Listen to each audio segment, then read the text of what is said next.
Bem, pessoal, para quem estiver assistindo aí a gravação, nós vamos continuar dia 28 de abril, né? A disciplina de linguagens de programação, né? A aula aqui do dia 28 de abril. Nós estamos continuando aí nosso estudo, nosso passeio, né? Pelos tipos de dados. Na aula passada, nós vimos as matrizes tradicionais, né? Vamos agora prosseguir, né, para as matrizes associativas. Se eu só aprontar aqui o nosso bom e velho terminal, chegar lá nos exemplos de código aí que eu estou utilizando aí, né? Bem. Perfeito. Matriz, a parte que eu vou ver hoje, o exemplo de código. Vou deixar aqui sem um vídeo, né? Ele é um... Opa! Bloqueei aqui o slide. Não. Pronto. Certo? Ontem nós finalizamos as matrizes racionais, que são matrizes homogêneas, né? Nós vimos toda a questão da localização, de como essas matrizes são representadas na memória, ok? Vimos em C, né? Vamos expandir um pouco, ver mais exemplos hoje, né? Em outras linguagens. Só falar aqui, para finalizar o conceito de matriz, né? Falta a gente falar das matrizes associativas. O que é uma matriz associativa? Ora, professor, toda matriz é associativa, ela associa um número a um valor, né? O índice é o valor. Perfeito. Ok? Mas o que a gente viu bastante na aula passada é que a matriz tradicional, ela é ordenada. De alguma forma, os valores obedecem um mapeamento que lineariza, né, a matriz na memória. Certo? E você subentende que existe uma ordem pelo valor do índice. Ok? A matriz associativa é uma coleção que vai ser não ordenada, certo? De elementos, de dados, que são indexados por valores chamados chaves. Sendo que essas chaves, gente, elas não vão ser como chaves, são diferentes de índices. Chaves não são índices, certo? Porque o índice você tem a noção do valor numérico. Um índice você pode dizer, olha, o índice 2 é menor do que o 3. Existe uma ordenação, né, entre os índices. Aqui não vai ocorrer essas coisas não. Certo? A chave vai ser praticamente qualquer objeto que a linguagem suporte. Certo? E são definidas pelo usuário. Ok? Vamos ver exemplo, vai ficar mais claro. Mas o que a gente tem que tratar? Né? O que fica em aberto? Quais são as questões de projeto que, ao projetar uma linguagem, você tem que tratar aí para os tipos de dados de matriz associativas, né? Primeiro, qual é o formato das referências aos seus elementos? Ok? E segundo, o tamanho é estático, definido lá durante a compilação, ok? Ou o que é o caso que vai ser mais comum?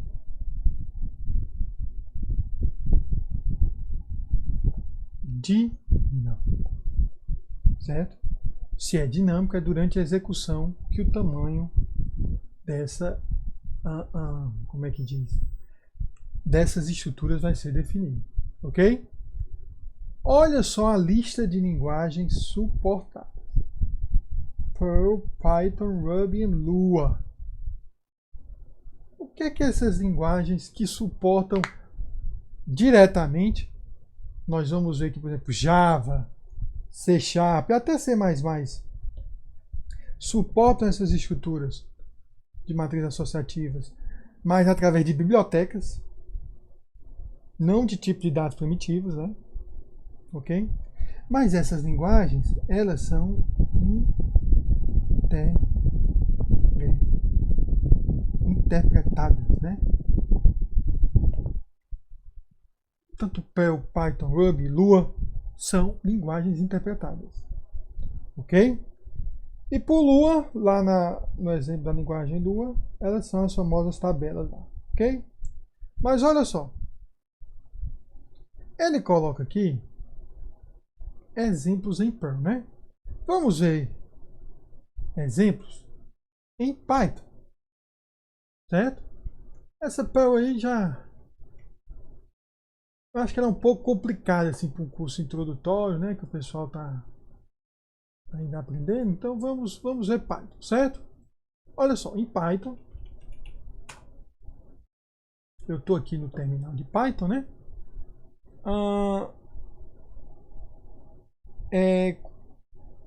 Como é que é a matriz associativa em Python?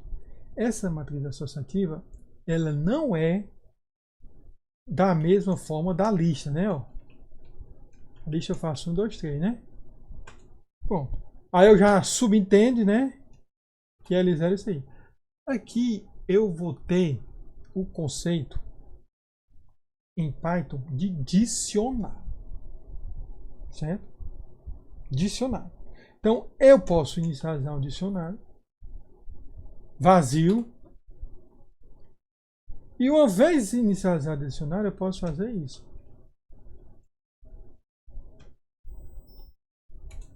Nome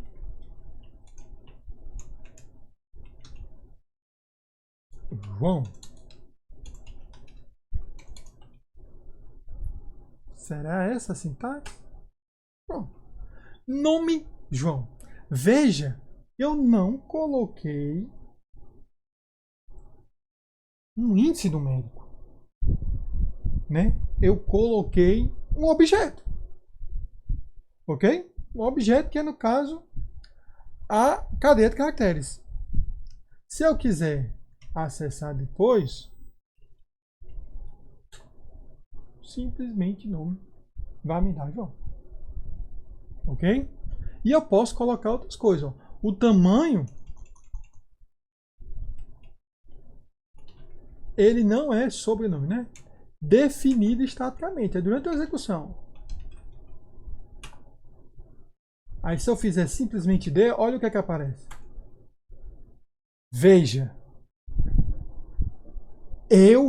até na maneira que ele exibiu, já ficou interessante aqui, gente.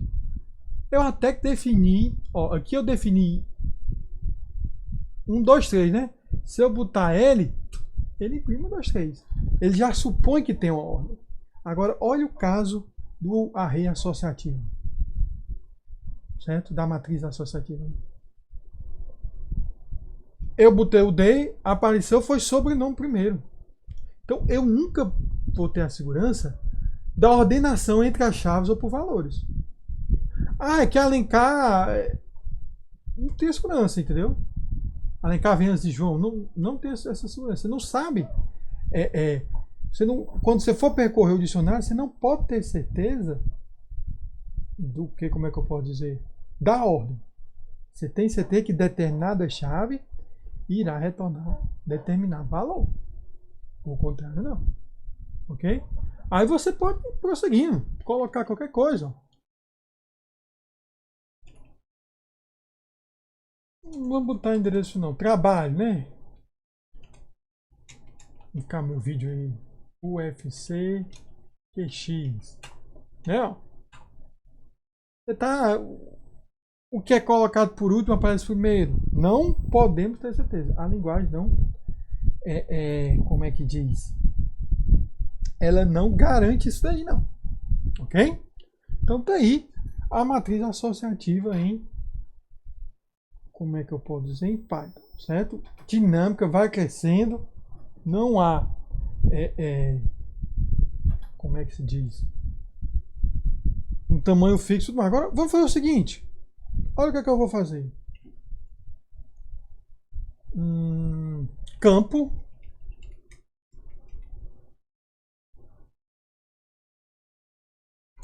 certo? Vamos fazer o seguinte, eu estou colocando strings, né, como chaves. Será que eu posso fazer isso?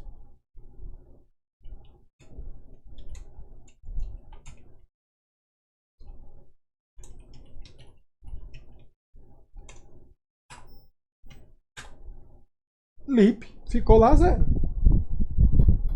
Ok? Se eu fizer A igual a 1,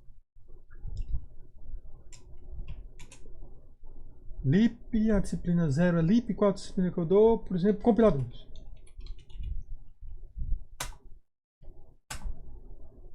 Compiladores. Tá vendo? Eu não preciso ter o mesmo tipo para a chave, não. Ok? Agora, tudo pode ser chave? Olha o que é que eu fiz aqui, L, né? 1, 2, 3. Será que eu posso fazer? 1, 2, 3, já botei ali o 0, né? Eu vou fazer o seguinte. Digamos que o professor ele tivesse 2, 3, ele tivesse 2 disciplinas. Aí o cara podia botar assim, ó. A disciplina 2 e 3 dele, né? Seria FUP, né? Isso é um comum, o cara dá várias vezes FUP. Erro. Qual é o problema? L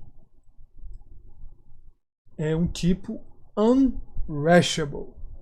Aí ele já explica o que é que ele faz com, como é que a gente diz, com a chave. Ele vai aplicar essa chave uma função hash. E essa função hash é que ele acaba usando com o índice. A função hash, gente, aí em cadeiras mais avançadas de estrutura de dados, é uma função que pega valores de qualquer tamanho e retorna um valor diferente para cada valor com o mesmo tamanho fixo.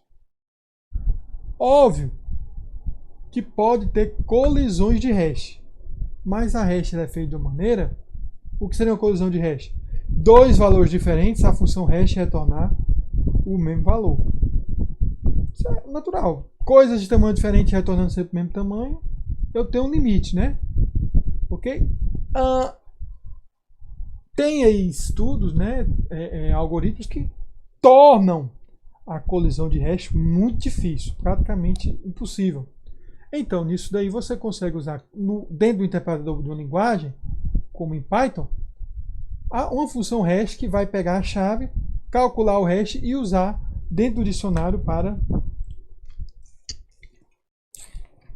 como é que se diz, retornar um valor associado à chave. E esse é o dicionário, certo? Em Python, especificamente, gente, eu posso fazer isso.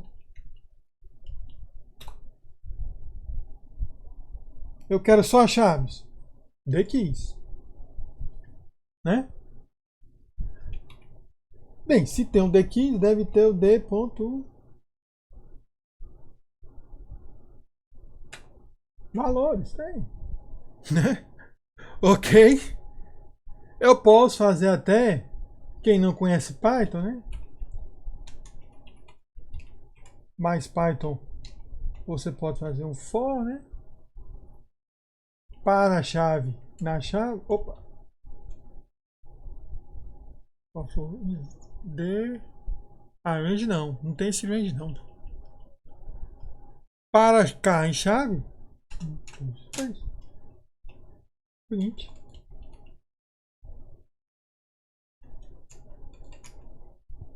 K.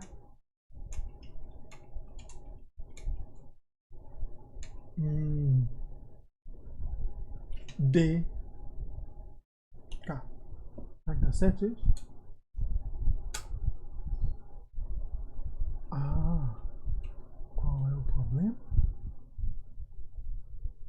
int str. Será que eu forçar todo mundo a ser str? Quem é que seria int? Bem, vou fazer um cache aqui.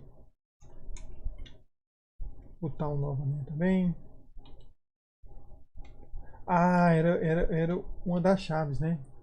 Tem chave 0 e 1. Vamos ver se dá certo agora.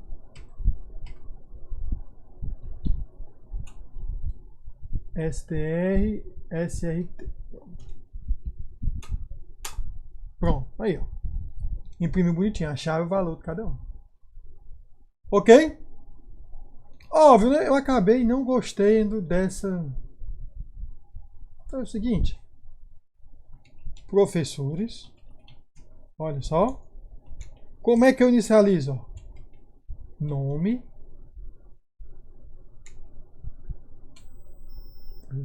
Disciplina, né? 0 lip 1 paralela, notação paralela que é o ministro, 2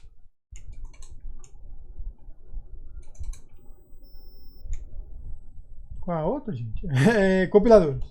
Não precisaria ser um dicionário, certo? Mas fiz o dicionário. Acabou sendo errado ali. Disciplina 2 igual a compiladores. Aí eu poderia fazer professores. Olha como eu estou inicializando a matriz associativa, né? É o João Marcelo.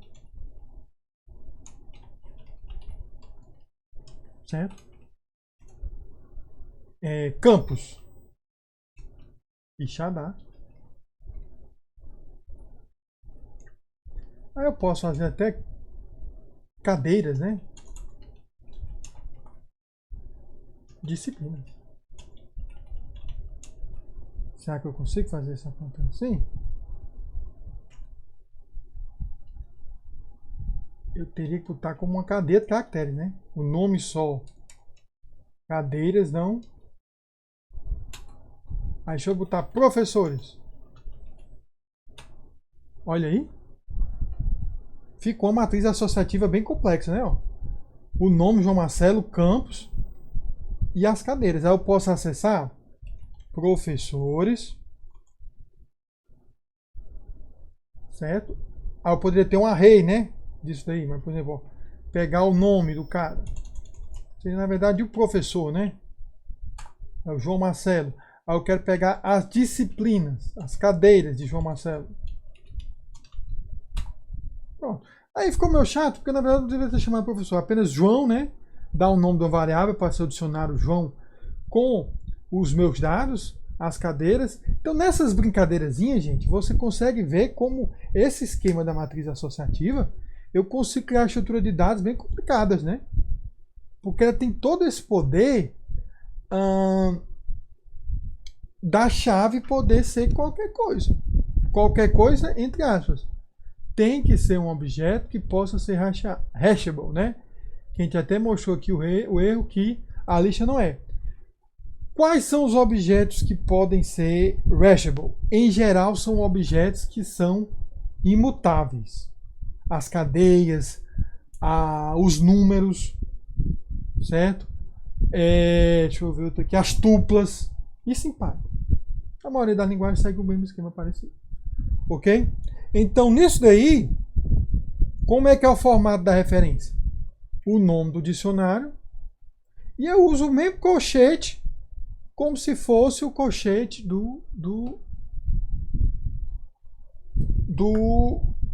da matriz unidimensional, né? Qual o tamanho aqui é estático ou dinâmico? Você viu que o tamanho é totalmente dinâmico. Nessa linguagem aí que a gente falou. Eles ocorrem durante a execução, que são definidos tamanhos, né? E tudo mais. Ah, professor, e lá em Java, C Sharp, linguagens, até o próprio Ada deve ter, que não menciona tanto. Aí você usa objetos que são construções da API para poder ter as tabelas hash. Você não tem hash table? lá em Java. Quem já mexeu já sabe disso aí, né? Ok? Tudo bem? Certo? Depois da matriz associativa, você tem como próximo tipo, certo? O registro. O que é o registro? Ok? Até agora, gente, tudo bem. A matriz do Python a gente viu que não precisa ser bem homogêneo, né? A do C é homogêneo, certo? Mas peraí, antes de chegar nos registros, eu mostrei em C, mostrei em Python. Vamos ver matrizes. Eu acho que eu mostrei alguma coisa em Node. Mostrei cadeias de caracteres. Vamos ver em mais uma linguagem, né? Para ficar aquela coisa mais... Não, professor, dá mais exemplos, né? Aqui, no capítulo 6, em matrizes, eu mostrei aqui... vamos ver matrizes nessa linguagem aqui. Por que nós vamos ver nessa linguagem? Essa linguagem Go, ela é um pouquinho mais recente. Um pouquinho não. Ela foi criada nesse século, né? Então deve ter uma idade semelhante aí à maioria dos alunos, né? Então isso por ser uma linguagem velha. Olha, em termos de linguagem, ter sido criada nesse século, ela é um adolescente ainda. Porque se você for ver, C foi na década de 70, apesar de estar sempre como é que a gente diz? Sempre avançando, né? Você teve Python na década de 90. Essa Go, ela é mais recente aí, ok? Mas o que a gente notou muito da questão dessas linguagens, né? Ou em C, você tem que constantemente cuidar do tamanho da matriz, né? Ou em Python, deixa tudo muito solto, né? O tamanho totalmente dinâmico da matriz e você gerenciar. Essa linguagem Go, vamos ver aqui o código dela, certo? Ela fica no meio termo, tudo bem? Ela vai ter, de fato, o array, ok? Que é a matriz, que vai ter uma dimensão, assim como o C, uma dimensão estática, fixa, certo? Mas você vai poder criar o conceito de fatia, que é diferente do que o livro. É um pouco é semelhante, certo? Mas no livro fatia está mais ligado com o índice. Essas fatias do Go, elas estão mais ligadas com o, como é que diz? Com os valores. Tudo bem? Então essas fatias são como se fossem submatrizes, subvetores do vetor principal. E elas podem ter um tamanho menor. E você pode manipular essas fatias, aumentá-las, diminuí-las, sempre dentro do tamanho do vetor principal. Entendido? Então você cria um meio termo. Você define um vetor maior, que lhe dá segurança do teu tamanho que você acha que vai precisar, né? E você vai criando as fatias, e essas fatias podem ser menor e talvez crescerem até o tamanho do vetor maior. Ok? Como eu acho que é uma linguagem um pouco mais diferente, certo? Não, quer dizer, ela não é tão diferente. Ela é parecida com C. Ela tem algumas semelhanças com C. Tudo bem? Eu não vou explicar totalmente os detalhes, mas vocês têm aí tutoriais, né? A gente vai realmente tentar comparar o que essa linguagem tomou como decisão em relação ao o que o livro fala que são as decisões de projeto das matrizes. Olha só, aqui no nosso caso, nós criamos um arquivo chamado matrizes.go. Isso aqui, que é o package main, é só uma maneira para dizer que, olha, esse arquivo vai ter uma função main e esse arquivo pode virar um executável. Perfeito? Aqui eu fiz o import. O import, eu estou importando bibliotecas. Como o C, eu tenho que ter uma biblioteca básica que me dá a entrada e saída do sistema. Ok? A biblioteca básica do C é std.io. Ponto H. Aqui é a FMT. Você pode ter, como em Java, vários imports, uma import atrás da outra, com o nome da biblioteca. Ou, se você quiser usar a palavra só uma vez, você pode fazer assim. Tudo bem? Aqui, mesma coisa. Eu poderia botar mais outras bibliotecas, uma abaixo da outra. Só há um pequeno detalhe, certo? O Go, ele tem uma obsessão com coisas que estão no código que não são utilizadas. Então, toda biblioteca que você importar que nunca é chamada, ele reclama, ele não deixa compilar. É uma decisão da linguagem dele. Certo? Para evitar você colocar coisas que não estão sendo usadas. Forçar você a colocar. Certo? Da mesma forma, ao declarar uma variável que não é utilizada, não é lida nem escrita, ele vai reclamar. Tudo bem? Olha só esse exemplo aqui nessa linguagem aqui. Primeiro, Go tem um aspecto que eu não preciso declarar antes o nome, o tipo da variável. Se eu fizer a primeira menção dessa variável utilizando um operador de atribuição especial. A gente vai voltar quando for ver a sentença de atribuição no capítulo 7. Mas você observa que é o seguinte. Aqui, ó. Tá vendo aí? Meses. Eu botei 2 pontos igual. O que é que significa isso aí? Que o tipo de meses vai ser dado pelo tipo do lado direito da expressão, que é uma declaração. Uma declaração do quê? Uma string. Uma string escalar? Não. Um vetor, uma matriz unidimensional de strings. Em Go, a string é um tipo, certo? Ela não é um array de caracteres, ela é um tipo de fato, né? Com os meses do ano. Ok? Então aí peguei pay. Declarei uma variável meses, que é do tipo cadeia de caracteres, vetor de cadeia de caracteres com 12 posições. Esse vetor de 12 posições faz parte do tipo. Ok? Então aqui nós temos uma matriz de uma dimensão, como na maioria das outras linguagens. O tamanho dessa matriz é fixo, determinado de forma estática. Quando o compilador Go processar isso aí, ele define que o tamanho é esse. Ok? Mas, o que é que eu posso fazer? Com a notação semelhante a Python, eu posso, olha aqui, fatiei o vetor.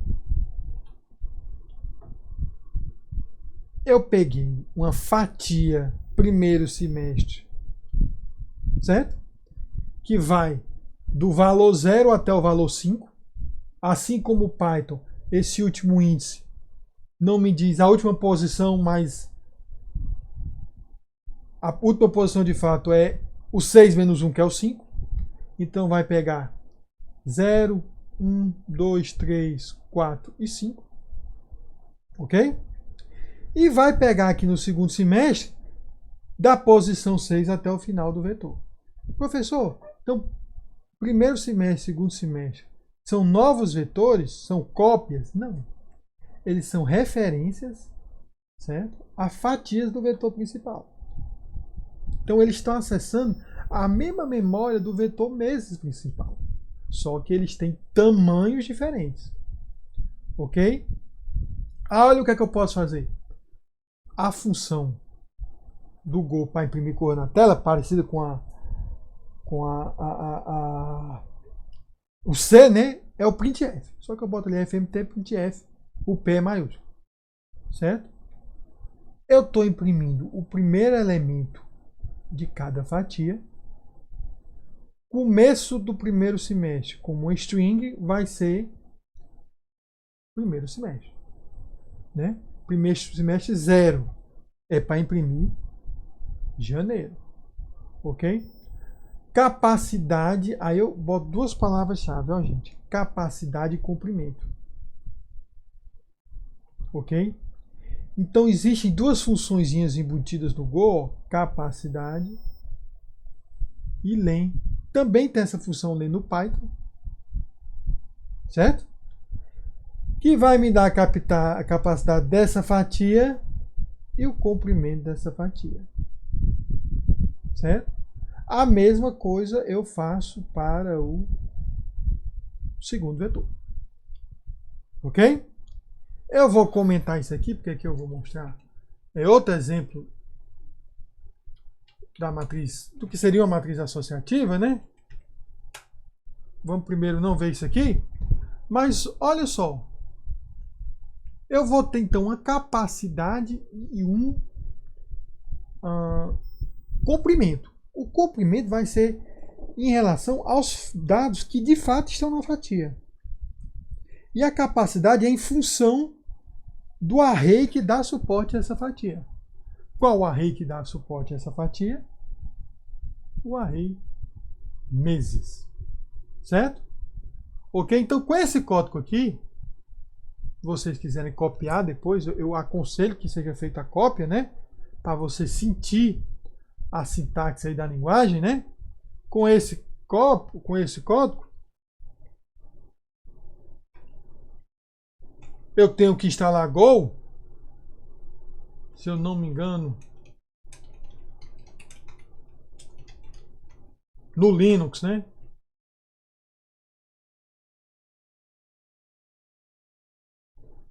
Eu achava que tinha o Go instalado. Bem, você instalaria com Golang, né? Eu acho que aqui eu já instalei uma versão mais... Não tem como ver a versão não desse negócio. Ah. Não.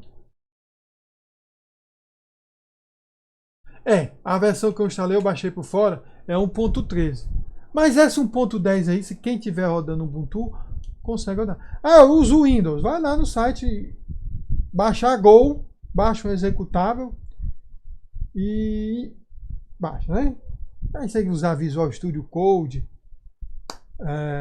Eclipse, tudo aí. Quem já está usando essas ferramentas tem noção de instalação de plugin, outra coisa, né? Ok? Go tem duas opções. Eu posso interpretar ou construir. Se eu fizer Go Run matrizes Go, ele interpreta, né? Vamos ver o que dá aquela saída. Lembrando que tem um array de sustentação com 12 posições de string. Tem duas fatias que são do tamanho, né? Metade do array, porque cada uma pega um semestre, mas cada um com a sua capacidade. Vamos ver o que essa capacidade acaba significando? Olha aí. Veja só. O começo do primeiro semestre, de fato, é janeiro. Só que como eu peguei uma fatia de posições iniciais do array, ele me diz que eu tenho uma capacidade de 12. Então, usando essa fatia, apesar de ter um tamanho 6, eu posso fazer ela crescer até o tamanho 12 sem alocar mais memória. Simplesmente dizendo, olha, agora ela vai ter um tamanho maior. Isso vai executar de uma maneira mais rápida. Agora a segunda. Quando é que começa o segundo semestre? Ele disse que começa em julho. Só que como eu marquei aquela fatia já do meio para o final, ele disse que só tem uma capacidade de 6. E que o comprimento é 6. Essa fatia aqui, que é o segundo semestre lá no código, se eu fosse aumentar, eu ia ter que alocar mais memória. Certo? Aí para alocar mais memória, eu uso a função. A função append trata dos dois casos, né? Tanto adicionar quando tem espaço ainda no vetor, quanto não tem mais espaço. Tudo bem? A diferença vai ser o tempo que cada função vai executar. Ok? Então isso é uma maneira de mostrar. Você tinha antes linguagem totalmente estáticas, que você toda vez que vai fazer um aumento do array, você vai ter que alocar memória, então isso vai gastar tempo, né? Ou você deixava como a linguagem Python tudo dinâmico. Durante a execução o array podia aumentar, a linguagem ficava um pouco mais lenta por causa do tratar-se da dinâmica. O que é que os caras de Go decidiram fazer? Olha, o cara pode até alocar inicialmente um espaço que ele acha confortável, como os meses aí, né? E ele pode ter uma flexibilidade, definir fatias menores. Se tiver que aumentar e estiver dentro do espaço alocado inicialmente, não tem problema. Não chama a nova alocação. Se tiver, vai ter que chamar a alocação. Mas pelo menos eu dou uma oportunidade aí de ter um meio termo em relação a como é que diz? A alocação de memória. Ok? Continuando, só mostrando aqui os exemplos de Go. Eu mostrei em Python. Vamos lá de novo em matrizes.go. Certo? Eu vou descomentar ali. Porque Python, ou como é que dizer, Go também vai ter uma matriz associativa. Só que nós vamos chamar essa matriz associativa, né, de mapeamento. Olha esse mapeamento aí, gente. Tá vendo aí, ó? Lembrando, só lembrando, viu, gente? Vocês podem estar achando, mas em Go, o ponto e vírgula opcional no final das sentenças. Ok? Olha só. Esse mapeamento, novamente eu estou usando, né, o dois pontos. Então, dois pontos vai dizer que essa variável vai ser um tipo definido pelo outro lado. Ok? Esse mapeamento vai mapear de cadeia de caracteres. O nome já diz, ó, map string para float 32. Go tem a possibilidade de você definir o tamanho do float, como você tem lá o float normal, o double, né? Você pode ter o float 32, float de diferentes tamanhos aí. Ok? Mas para a maioria dos números que a gente está usando, não tem muito mistério, você pode ter ali o float 32, que é, por exemplo, em C, o que costuma ser 4 bytes para a versão float, né? Aí é o seguinte, olha o que é que eu coloquei ali, gente. João, certo? E os valores. E aí eu posso acessar da mesma maneira que eu acesso lá em Python, né? Ó, colocando entre colchetes e entre aspas. Novamente, tem que ser um tipo que possa ser feito um hasteamento. Um hasteamento, né? Seja aplicado em uma função hash. Ok? Certo? Então isso daí vai nos dar, quando eu for estar ali para imprimir, né, aquela função println, vai imprimir alunos notas, João vai imprimir o valor 10 na tela. Ok? Agora que eu te comentei, se eu fizer go run, imprimiu lá no final 10 antes que não tinha imprimido, né? Ok? Então só quis mostrar aí, a gente mostrou numa linguagem totalmente estática, que é C, numa linguagem totalmente dinâmica, que é Python, e juntamos aí numa linguagem intermediária, que é o Go, que é a linguagem mais recente que tenta pegar essas duas vantagens. Eu vou ficar de vez em quando trazendo um exemplo em outras linguagens. Novamente, não é para ficar, meu Deus, eu vou ter que aprender toda a linguagem. Não, geralmente eu vou pegar linguagens que são fáceis você compilar no ambiente Linux e terminal aqui. Professor, e o Windows? Sinceramente, eu não acho que... Deixa eu ver aqui no Windows se eu tenho. Eu não tenho o Go nesse Windows aqui. Mas eu acho que depois que você instala, eu acho que não é difícil, gente. Você colocar isso no IDE, eu vou botar linguagens fáceis, né? Porque, por exemplo, eu podia colocar aqueles exemplos que o livro usa, alguns exemplos mais antigos, né? Que usam Fortran. Não, Fortran é fácil compilar. Mas sei lá, COBOL. Deve ter compilador COBOL por isso, mas deve ser um negócio meio complicado para instalar, né? Então não vamos usar exemplo, não. Vamos usar linguagens modernas que tenham capacidade, né? Aqui em Perl é muito parecido com Python, ele só tem um operador para diferenciar, né? Então você usa isso aqui para dizer que vai ser uma matriz associativa. Em vez dos 2 pontos, ele usa esse negócio aqui, né? Essa setinha aí, sei lá, para essas cores da gramática, né? E o índice, ao contrário de Python e Go, certo? Ele usa uma chave, né? Ó. Lá em Python, quando ele definia, né, que a gente usava a chave, referenciava o item e botava o colchete, né? Ok?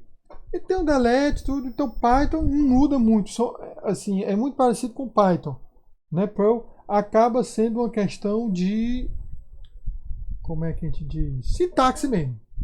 Uma linguagem escolher um símbolo, outra linguagem escolher outro símbolo. Não tem mistério. Ok? Indo adiante, gente, nós vamos falar de registros, né? Ok? Mas assim, eu terminei as matrizes. Eu vou fazer a aula mais curta hoje, né? Até porque não tem ninguém assistindo. Então, fica uma coisa... Atualmente ninguém está assistindo, né? Estou mais gravando, certo? Então eu vou fazer de uma maneira que fique condensado. Hoje a gente falou de matriz associativa. Segunda que vem eu vou falar de registro com vários exemplos, né? E assim sucessivamente. Ok? Porque não está tendo muita gente assistindo ao vivo. Então eu estou pensando, gente, em gravar e depois liberar para vocês. Para não ter que ficar com o Google Meet ativado, né? Ok? Se alguém assistir aí durante a semana esse vídeo e estiver vendo minha opinião e tiver, não, professor, eu quero que o senhor fique no Meet e tal, para a gente poder interagir, o que não tem ocorrendo até agora, né? Ok? Pode entrar comigo com o Slack, mas eu acho que a tendência é eu ficar gravando, porque eu acho que fica mais prático. Deixar, como eu já tinha dito ontem, formato de 1 hora, 2 horas por semana, vou liberando no YouTube. Aí fica cada um, faz o tempo, né? Talvez as pessoas só tenham internet em determinado momento. Fica mais prático, né? E se tiver dúvida, quiser marcar uma conferência comigo para tirar dúvida, não tem problema, é só dizer, professor, eu quero estar presencialmente para entender melhor o que o senhor falou naquele vídeo, né? Não tem problema. Ok? Então talvez eu vá fazer isso aí, gente. Eu estou pensando aí em soltar os 2 vídeos por semana, vocês assistem, depois a gente vai interagindo aí. Ok? Então hoje vimos as matrizes associativas. Amanhã não, semana que vem a gente vai ver os registros, as uniões e talvez, se der tempo, a questão do ponteiros, né? Mas provavelmente não, mais registros e uniões. Ok? Então beleza, finalizando aí por hoje.